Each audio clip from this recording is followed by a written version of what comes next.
Selamat pagi Bapak Ibu dan Saudara sekalian yang terkasih di dalam Tuhan. Kiranya dimanapun Bapak Ibu dan Saudara sekalian berada, kita semua dalam keadaan yang baik. Renungan Selasa pagi GKI Purwodadi kali ini memiliki tema BPJS. Dan firman Tuhan yang mendasari perenungan kita terambil dari 1 Timotius 6 ayatnya yang ke-10. Sebelum kita membaca dan merenungkan firman Tuhan, marilah kita berdoa terlebih dahulu. Selamat pagi Tuhan, terima kasih untuk malam yang indah yang sudah Tuhan berikan kepada kami. Dan pada pagi hari ini, kami bisa bangun dalam keadaan yang baik.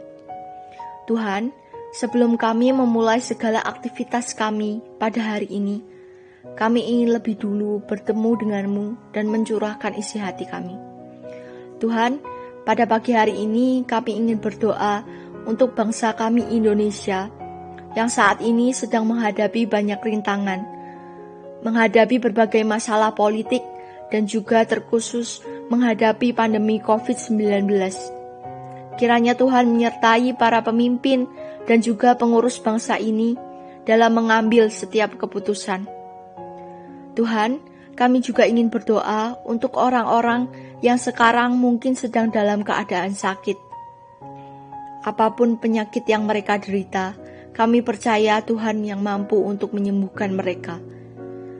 Dan juga untuk orang-orang yang sekarang mungkin sedang menghadapi berbagai pergumulan, baik yang ringan maupun berat. Kiranya Tuhan memberikan kekuatan dan ketabahan untuk mereka. Dan Tuhan sendirilah yang menjadi teman mereka dalam menghadapi segala permasalahannya. Tak lupa kami juga ingin berdoa untuk segala aktivitas kami dan rutinitas kami yang kami lakukan. Kiranya Tuhan menyertai dan melancarkan semuanya, supaya bisa menjadi berkat tidak hanya untuk diri kami sendiri, tapi juga untuk keluarga kami dan juga orang-orang yang ada di sekitar kami. Tuhan, sebentar lagi kami akan mendengarkan firman-Mu. Kiranya Tuhan memberikan penyertaan kepada pembawa renungan yang menjadi utusan-Mu untuk membawakan firman pada pagi hari ini. Kiranya Tuhan melancarkan pembawa renungan dalam menyampaikan firman-Mu. Dan kiranya kami sebagai pendengar bisa memaknai dan melaksanakan firman-Mu di dalam kehidupan kami sehari-hari. Tuhan, inilah doa kami, kiranya Tuhan yang menyempurnakan doa kami. Terima kasih Tuhan untuk segala penyertaan dan berkat-Mu. Di dalam nama Tuhan Yesus Kristus kami berdoa. Amin. 1 Timotius 6 ayatnya yang ke-10. Karena akar segala kejahatan adalah cinta uang. Sebab oleh memburu uanglah beberapa orang telah menyimpang dari iman dan menyiksa dirinya dengan berbagai-bagai duka. Tema renungan Selasa pagi kali ini adalah BPJS. Yang saya maksudkan dalam tema ini bukanlah BPJS Kesehatan atau BPJS Ketenagakerjaan yang merupakan program pemerintah saat ini.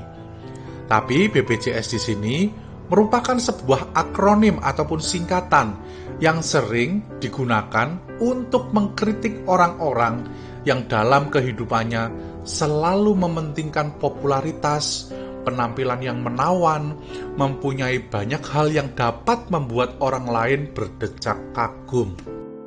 Keinginan seperti itu adalah hal yang manusiawi, karena salah satu kebutuhan dasar manusia adalah diperhatikan. Tetapi hal tersebut menjadi berbahaya bila keinginan untuk diperhatikan dan menjadi pusat perhatian menjadi satu-satunya tujuan hidup kita.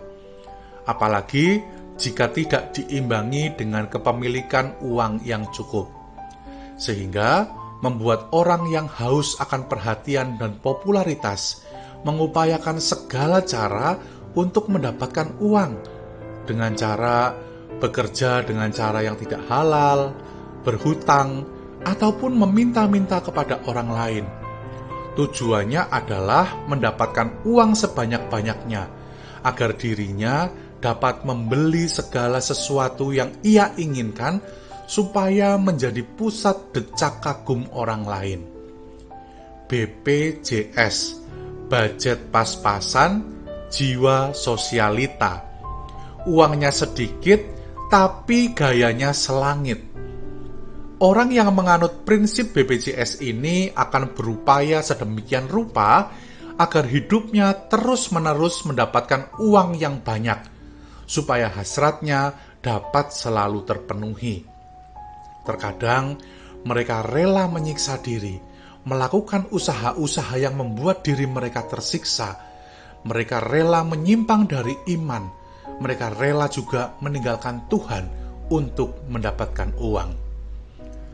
Dalam kehidupan orang-orang tersebut, yang menjadi permasalahan dasarnya bukanlah soal uang, tetapi soal pikiran dan hatinya yang memandang bahwa uang menjadi sebuah sarana untuk memuaskan hasrat dirinya. Di dalam surat 1 Timotius 6 ayat 10, Rasul Paulus juga tidak menjadikan uang menjadi permasalahan dasar, tetapi yang menjadi permasalahan dasar adalah kecintaan seseorang akan uang. Itulah yang disoroti oleh Rasul Paulus.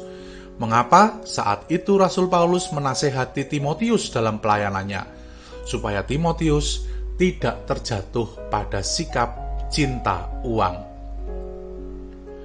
Perikop dari 1 Timotius 6 ayat 10 adalah nasihat kepada Timotius akan adanya guru-guru palsu. Istilah guru-guru palsu ini digunakan untuk menandaskan tentang adanya kebiasaan-kebiasaan yang dilakukan oleh sekelompok orang yang mengajarkan sebuah ajaran yang tidak sesuai dengan paham ibadah yang sebenarnya. Mereka menganggap bahwa ibadah itu adalah suatu sumber keuntungan. Ibadah selalu dikaitkan dengan cara-cara untuk memperoleh uang. Dengan kata lain, Paulus ingin menegaskan bahwa orang-orang seperti ini adalah orang yang menggunakan ibadah untuk maksud memperkaya dirinya. Bapak, Ibu, dan saudara sekalian yang terkasih di dalam Tuhan, semua orang membutuhkan uang, termasuk saya dan saudara. Bahkan di dalam masa-masa pandemik seperti saat sekarang ini, di mana saat pekerjaan sulit didapatkan, uang memang menjadi sebuah hal yang penting untuk kita. Kegelisahan, kekhawatiran, dan ketakutan dalam hidup banyak yang terkait dengan permasalahan uang. Memiliki banyak uang atau cukup uang untuk hidup beberapa hari ke depan memanglah menenangkan. Tetapi bekerja dengan keras dengan cara yang benar untuk berusaha mencukupi kebutuhan diri sendiri ataupun keluarga juga bukan hal yang menakutkan. Rasa syukur akan membawa kita kepada sebuah pandangan mata yang jelas tentang apa-apa yang sudah Tuhan berikan. Mensyukuri segala sesuatu yang tidak selalu terkait dengan uang dapat membawa kita lebih mensyukuri. Ternyata kasih Tuhan pun sudah sangat luar biasa dicurahkan kepada kita. Hidup berkecukupan dan penuh dengan rasa syukur dapat selalu membawa hidup kita dalam kebahagiaan. Semua-mua itu tak harus diwujudkan dengan memiliki hal-hal yang bergengsi. Tak harus diwujudkan dengan cara menikmati makanan-makanan viral yang mahal.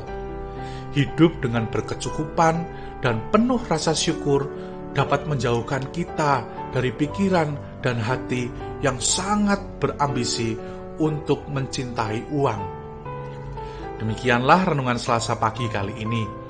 Kiranya kita di hari ini dapat tersenyum, bangga, dan penuh dengan rasa syukur dengan apa yang kita miliki saat ini.